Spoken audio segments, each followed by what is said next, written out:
ஹட்டன் புளியாவத்தை பகுதி மக்கள் கடந்த 2 வாரங்களாக குடிநீரை பெற்றுக் கொள்வதில் பாரிய சிரமங்களை எதிர்நோக்கி வருவதாக தெரிவிக்கின்றனர். தமக்கு 2 நாட்களுக்கு ஒரு முறையே பவுசர் மூலம் குடிநீர் விநியோகிக்கப்படுவதாக பிரதேச மக்கள் தெரிவிக்கின்றனர். இந்த பிரதேசத்திற்கு குடிநீர் வழங்குவதற்காக அமகமு பிரதேச சபையினால் பொருத்தப்பட்டிருந்த இயந்திரம் பழுதடைந்தமை காரணமாகவே இந்த நிலைமை ஏற்பட்டுள்ளது.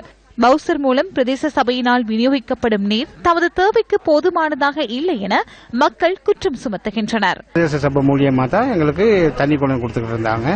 ஒரு மோட்டர் ஒன்று இயங்காம போச்சு.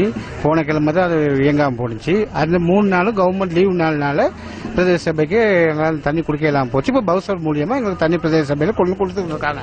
இருந்தாலும் பவுசர் மூலியமா கொடுக்குற தண்ணிகள் போதாது. ஒரு வீட்டுக்கு ஒரு அளவு படி தான் கொடுத்துக்கிட்டு இருக்காங்க.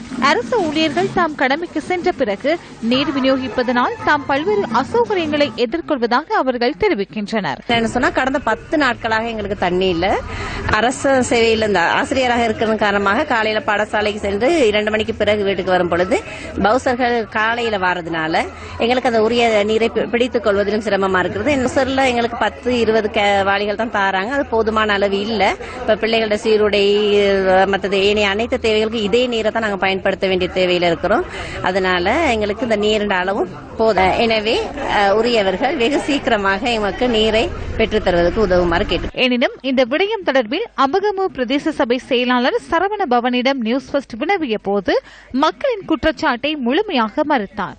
புளியாவத்தை பகுதிக்கு தேவையான குழாய் நீர் விநியோகத்தில் காணப்பட்ட குளறுபடிகள் நிவர்த்திக்கப்பட்டு நீர் விநியோகம் உரிய முறையில் முன்னெடுக்கப்படுவதாகவும் அமகமு பிரதேச செயலாளர் தெரிவித்தார்.